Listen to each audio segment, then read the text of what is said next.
Bismillahirrahmanirrahim. Assalamualaikum warahmatullahi wabarakatuh. Perkenalkan kelompok kami, saya Anissa Rahmawati, Bayu Primambodo, dan FX Yuswanto Dwi Irawan. Di sini kami akan menyampaikan tugas akhir mata kuliah Elektronika Daya dengan judul Inverter SPWM dengan daya 1 kW.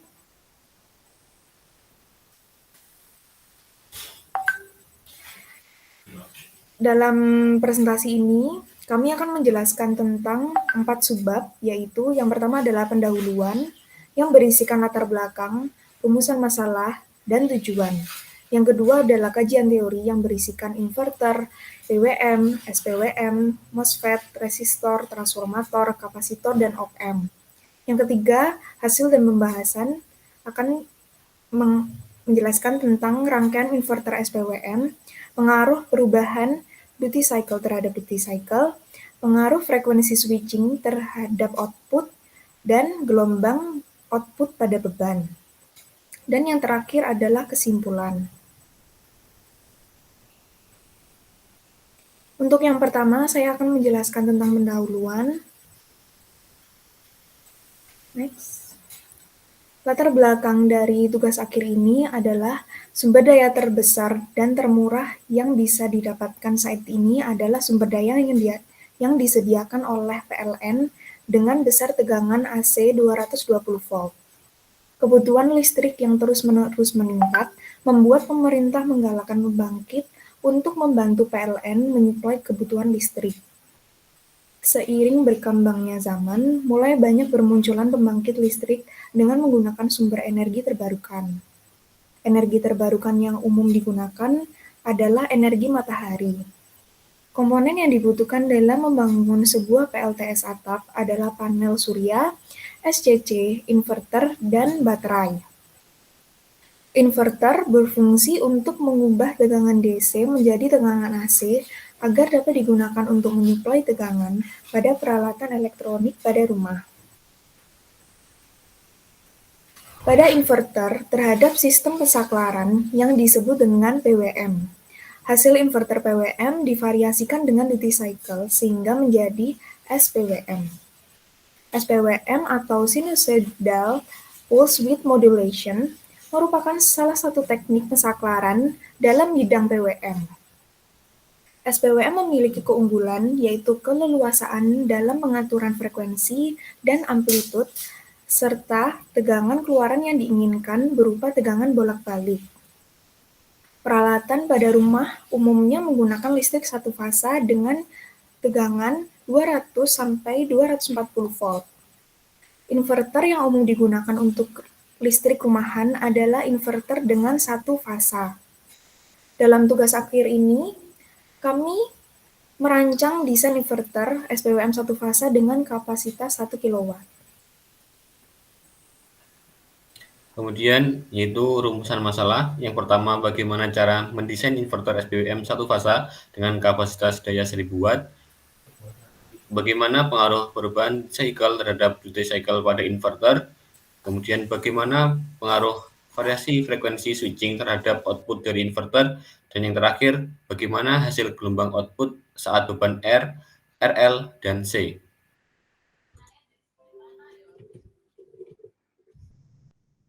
Tujuan yang pertama yaitu mengetahui cara desain inverter SPWM satu fasa dengan kapasitas daya 1000 watt. Lalu yang kedua, mengetahui pengaruh perubahan duty cycle terhadap duty cycle pada inverter. Yang ketiga, mengetahui pengaruh variasi frekuensi switching terhadap output dari inverter. Dan yang keempat, mengetahui hasil dari gelombang output saat beban R, RL, dan C. Lalu yang kedua adalah kajian teori. Inverter. Inverter adalah sebuah perangkat yang digunakan untuk mengubah arus DC menjadi arus AC dengan tegangan umumnya 22 volt yang dihasilkan. Tegangan ini bisa pula diubah-ubah dengan frekuensi tertentu dan ataupun merubah frekuensi. Bentuk gelombang tegangan output inverter idealnya adalah sinus. Tetapi pada kenyataannya, bentuk gelombang tegangan output inverter tidak seperti sinus dan mengandung harmonisa tertentu. Kandungan harmonisa dalam bentuk gelombang output bisa dikurangi dengan teknik pensaklaran atau switching. Macam-macam sinyal output dari inverter yaitu square wave inverter. Square wave adalah tipe dasar dari gelombang inverter. Sinyal output berbentuk bujur sangkar. Lalu ada modified square wave inverter, sebuah gelombang sinus dari inverter dimodifikasi. Sinyal ini sebenarnya memiliki bentuk gelombang berlebih seperti gelombang persegi, tetapi dengan langkah tambahan. Dapat dilihat pada gambar di bawah ini adalah gambar square wave dan modified square wave. Lalu pure sine wave inverter. Pada jenis inverter ini menyediakan bentuk gelombang tegangan keluaran yang sangat mirip dengan gelombang tegangan yang diterima dalam grid. Gelombang sinus memiliki sangat sedikit distorsi harmonik dan menghasilkan pasokan yang sangat bersih, sehingga membuatnya ideal dalam menjalankan peralatan elektronik.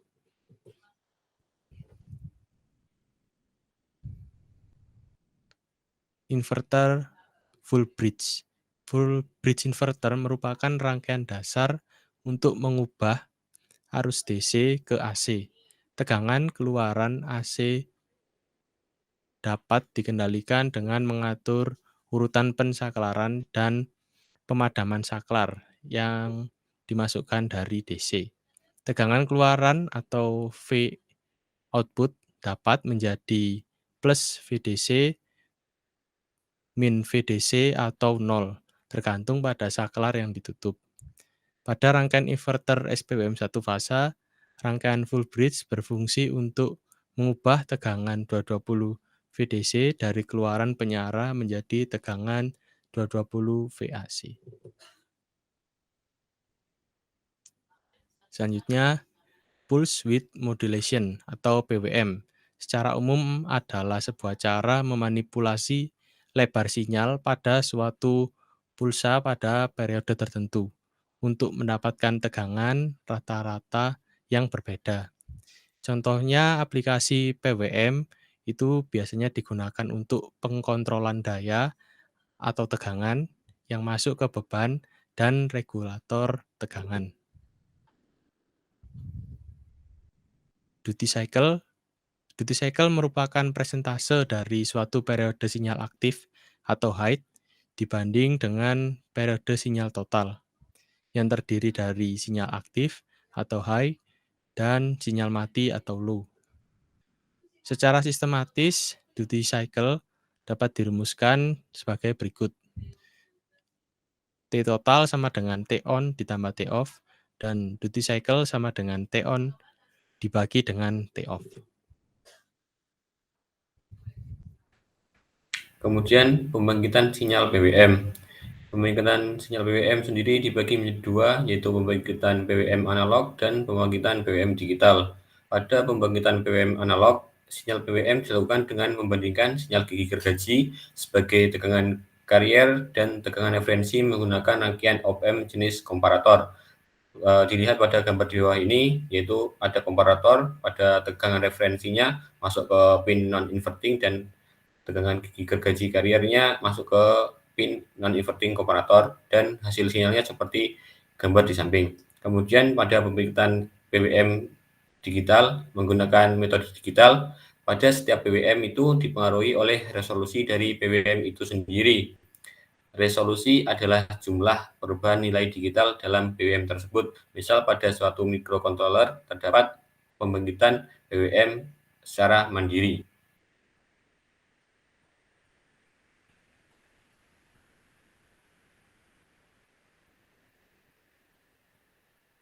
Next.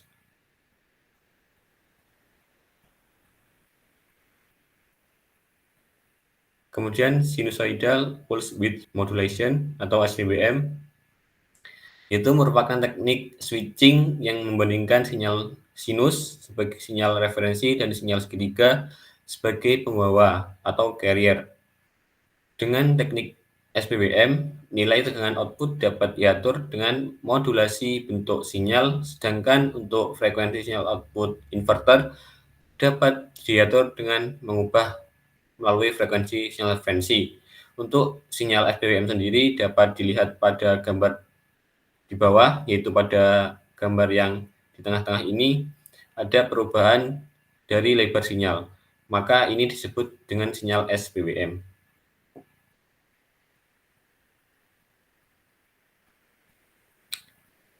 Kemudian inverter SPWM. Inverter SPWM terdiri dari dua jenis, yaitu yang pertama SPWM bipolar dan SPWM unipolar. Untuk SPWM bipolar, rangkaian ini memiliki satu buah komparator untuk membandingkan sinyal referensi dan sinyal carrier, dan satu buah NOT gate untuk membuat logika yang selalu berlawanan.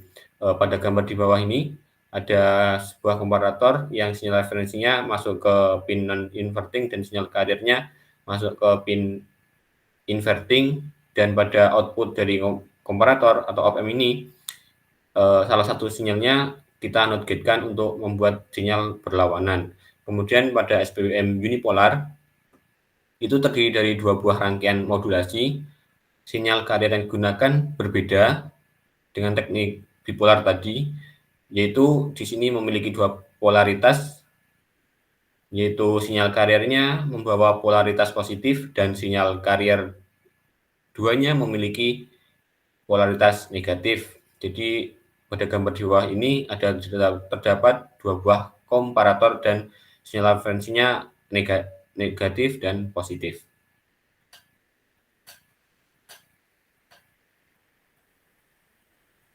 Kemudian MOSFET yaitu merupakan salah satu jenis transistor yang memiliki impedansi atau masukan gate sangat tinggi sehingga dapat dengan menggunakan MOSFET sebagai saklar elektronik atau metode switching memungkinkan untuk menghubungkannya dengan semua jenis gerbang logika.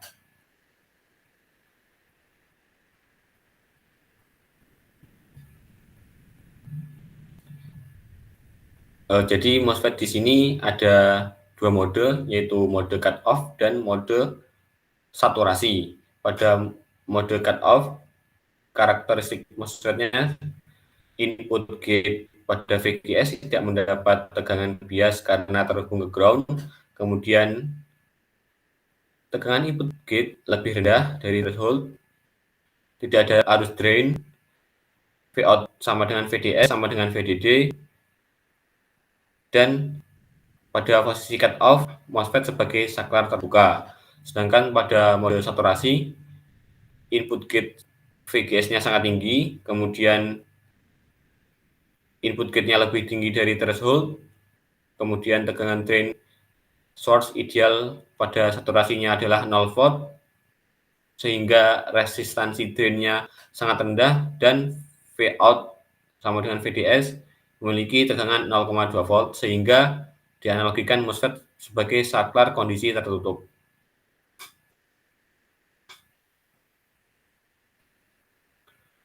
Kemudian resistor. Resistor merupakan komponen elektronika yang berfungsi sebagai penghambat aliran atau membatasi aliran listrik pada suatu rangkaian elektronika. Jadi sebuah resistor ini dikatakan termasuk bersifat resistif dan merupakan komponen elektronika yang bersifat pasif.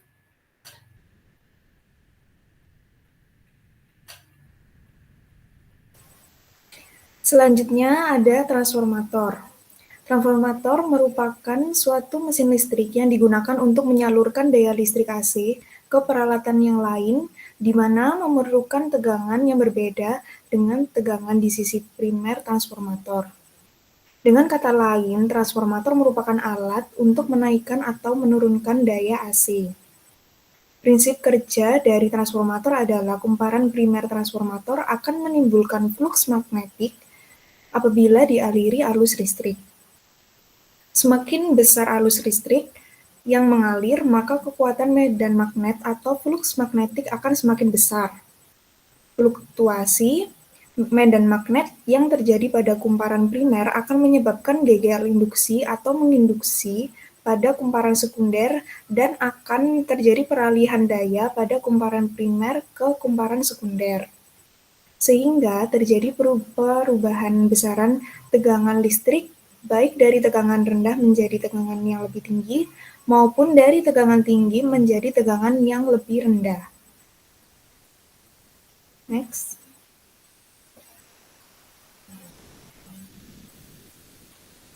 Jenis-jenis dari transformator. Yang pertama adalah transformator step up, berfungsi untuk menaikkan tegangan. Yang kedua adalah transformator step down, trafo ini berfungsi untuk menurunkan tegangan. Yang ketiga ada auto transformator, hanya terdiri dari satu lilitan yang berlanjut secara listrik dengan sadapan tengah. Dalam transformator ini, sebagian lilitan primer juga merupakan lilitan sekunder. Selanjutnya ada autotransformator variabel, yaitu memiliki bagian inti trafo yang dapat diubah-ubah serta dapat memberikan perbandingan lilitan primer dan sekunder yang berubah-ubah pula. Dan yang terakhir ada transformator 3 fasa, berfungsi untuk menyalurkan daya dari tegangan tinggi ke tegangan rendah atau sebaliknya. Next. Kapasitor. Kapasitor adalah suatu alat yang menyimpan energi atau muatan listrik di dalam medan listrik dengan cara mengumpulkan ketidakseimbangan internal dari muatan listrik. Kapasitor ini dilambangkan dengan huruf C dan satuannya adalah farad. Berikut adalah gambar dari kapasitor. Next. Kajian teori yang terakhir adalah op-amp. Op-amp atau operational amplifier adalah salah satu dari bentuk IC linear yang fungsinya sebagai penguat sinar listrik. Sebuah op-amp terdiri dari transistor, dioda, resistor, dan kapasitor yang terinterkoneksi dan terintegrasi, sehingga memungkinkan untuk menghasilkan gain atau penguatan yang tinggi pada rentang frekuensi yang luas. Op-amp dalam penerapannya dapat berfungsi sebagai pemuat pembalik, penguat tak pembalik, komparator, dan lain-lain. Berikut adalah simbol dari op-amp, konfigurasi pin IC dari op-amp, dan bentuk IC op-amp. Next. Dan pada bab 3 ada hasil dan pembahasan, akan dijelaskan oleh teman saya, silakan. Untuk rangkaian inverter SPWM, kita menggunakan PSIM sebagai software simulasinya. Di sini kita menggunakan SPWM dengan jenis unipolar, di mana kita menggabungkan sinyal-sinyal referensi menggunakan dua komparator. Kemudian untuk komponen-komponennya sendiri, kita ada menggunakan sinus voltage source, kemudian triangular wave voltage source, kemudian komparator, ground, trafo, MOSFET switch, resistor, kapasitor, induktor, DC voltage, voltmeter, dan ammeter.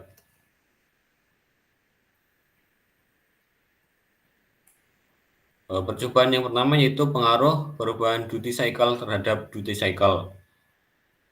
Data yang pertama yaitu duty cycle 0,1 pada beban RC dan duty cycle 0,1 pada beban RL. Duty cycle merupakan perbandingan antara T-on dan T-off, yaitu dapat dirumuskan sebagai D sama dengan T-on per T-off. Pada percobaan ini, T-on bernilai 0,1, yaitu berarti duty cycle-nya 10%. Next. Kemudian pada percobaan kedua menggunakan duty cycle 0,5 pada beban RC dan duty cycle 0,5 pada beban RL, didapatkan bahwa T-on-nya bernilai 50% sehingga memiliki lebar pulsa yang sama antara sinyal aktif dan sinyal mati. Percobaan ketiga yaitu dengan duty cycle 0,9 pada beban RC dan duty cycle 0,9 pada beban RL, didapatkan bahwa T-on-nya bernilai 90% sehingga sinyal aktif lebih lebar daripada sinyal mati. Kemudian secara analisis kita dapat menyimpulkan perubahan nilai duty cycle pada rangkaian SPWM akan mengakibatkan perubahan pada grafik. Kemudian perbedaan duty cycle menyebabkan perubahan pada lebar sinyal yang dihasilkan. Sehingga semakin besar nilai duty cycle, maka semakin besar pula pulse pada T-on, sedangkan semakin kecil nilai duty cycle, maka semakin kecil pula lebar pulsa pada T-on.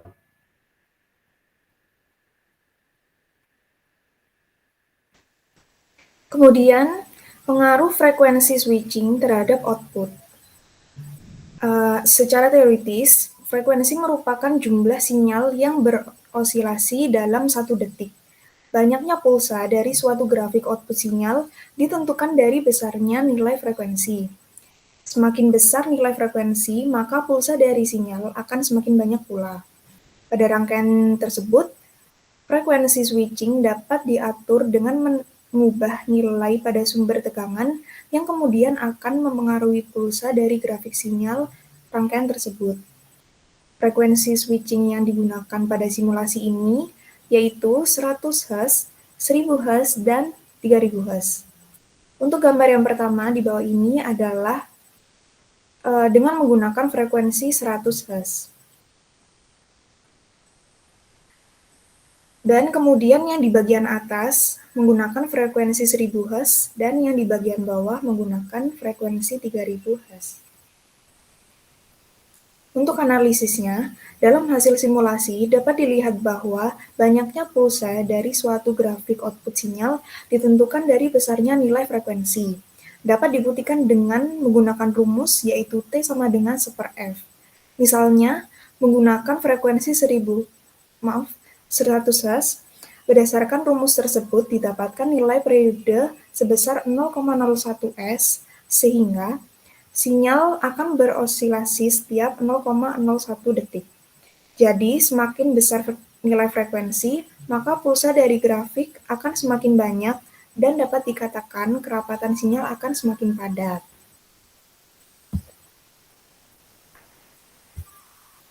Kemudian ada gelombang output pada beban. Yang pertama adalah menggunakan beban R. Berikut adalah rangkaian inverter SPWM 1 fasa dengan beban R.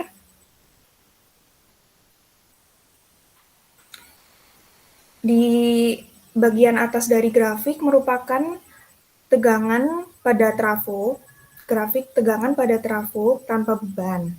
Dan yang di tengah grafik itu adalah tegangan pada trafo menggunakan beban, dan yang terakhir adalah arus keluaran. Untuk analisisnya, pada rangkaian beban resistor ini, beban resistif yang digunakan sebesar 23 ohm dan frekuensi yang digunakan sebesar 750 Hz. Didapatkan hasil bahwa tegangan keluaran sebesar 220 volt dan arus keluaran sebesar 9,7 ampere. Bentuk dari gelombang I output dan V output sama, yaitu berbentuk gelombang SPWM. Next.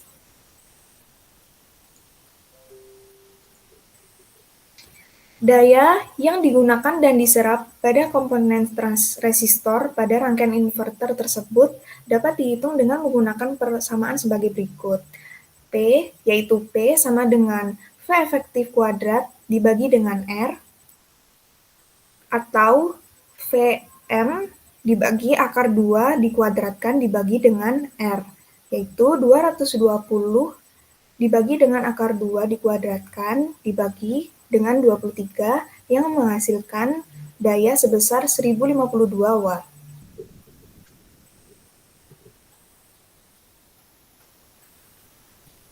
Untuk yang selanjutnya adalah gelombang output pada beban RL. Berikut adalah gambar rangkaian inverter SPWM 1 fasa dengan beban RL.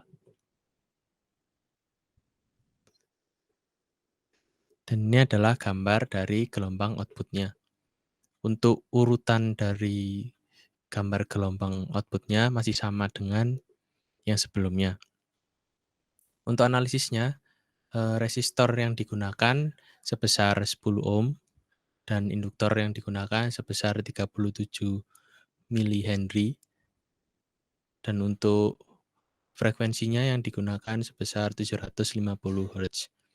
Didapatkan hasil bahwa tegangan keluaran sebesar 220 volt dan arus keluaran sebesar 15 ampere.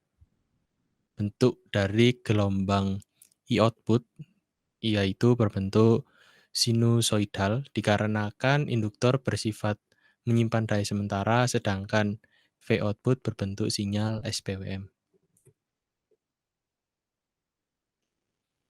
Untuk mengetahui berapa daya yang digunakan dan diserap oleh komponen RL, dapat menggunakan rumus V sama dengan V efektif dikalikan dengan I efektif. 220 dibagi dengan akar 2 dan 9,32 dibagi dengan akar 2. Dan didapatkan hasil bahwa daya yang diserap atau digunakan pada komponen RL ini sebesar 1025 watt. Selanjutnya adalah gelombang output pada beban R dan C. Berikut adalah gambar dari rangkaian SPWM satu fasa dengan beban RC.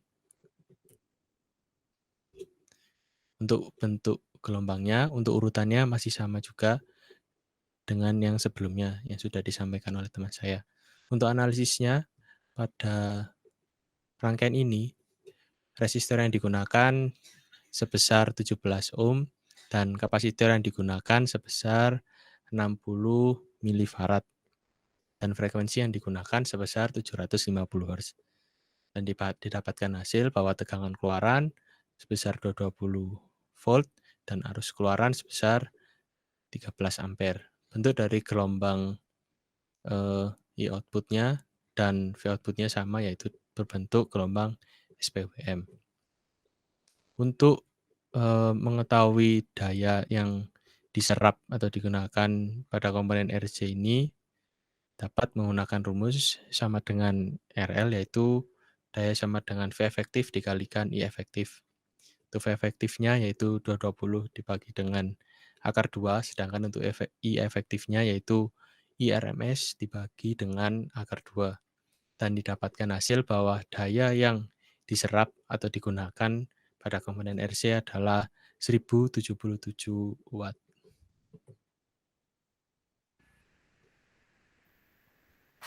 Kemudian desain tata letak komponen.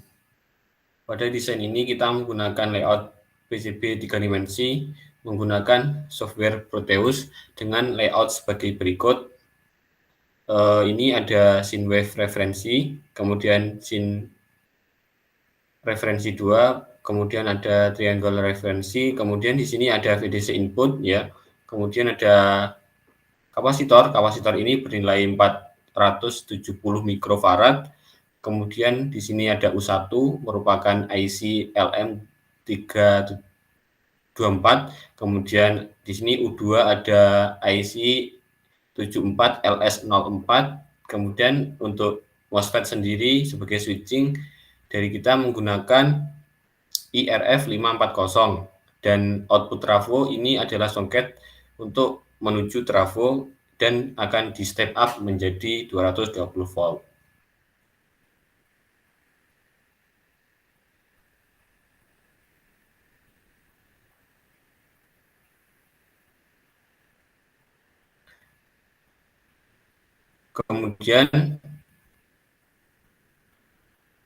Kemudian untuk hasil 3D dari desain tata letak komponen dapat dilihat pada gambar sebagai berikut. Ada 4 MOSFET, 2 kapasitor, 2 IC, dan yang lain adalah untuk konektor. Yang terakhir ada kesimpulan. Kesimpulan yang dapat diambil dari praktikum yang sudah kami lakukan adalah yang pertama, pengaruh perubahan duty cycle terhadap duty cycle pada inverter terdapat pada lebar T-on. Seperti contohnya, ketika nilai duty cycle bernilai 10%, pada dasarnya lebar sinyal T-on sebesar 10% atau sinyal dari 0,01 sampai 0,1 detik.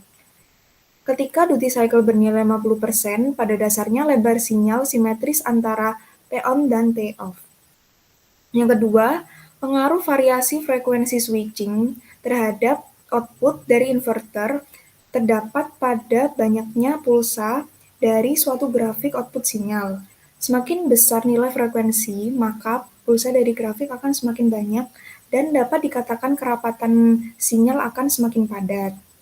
Selanjutnya, untuk menghitung daya pada saat beban R, dapat menggunakan persamaan P sama dengan V efektif per R sama dengan Vm dibagi akar 2 dikuadratkan dibagi dengan R. Kemudian untuk menghitung daya pada saat beban RL dan RC menggunakan persamaan P sama dengan V efektif dikali I efektif. Selanjutnya, perubahan output gelombang terdapat pada arus, sedangkan pada tegangan tetap bernilai 220 volt. Jenis beban juga mempengaruhi hasil dari bentuk gelombang output. Hal ini disebabkan oleh sifat dari beban yang digunakan, seperti resistif, kapasitif, atau induktif. Dan yang terakhir, kombinasi antara beban R dengan L atau C dapat berfungsi sebagai filter low pass pada rangkaian. Sekian presentasi dari kami. Jika ada salah kata mohon maaf. Terima kasih. Wassalamualaikum warahmatullahi wabarakatuh.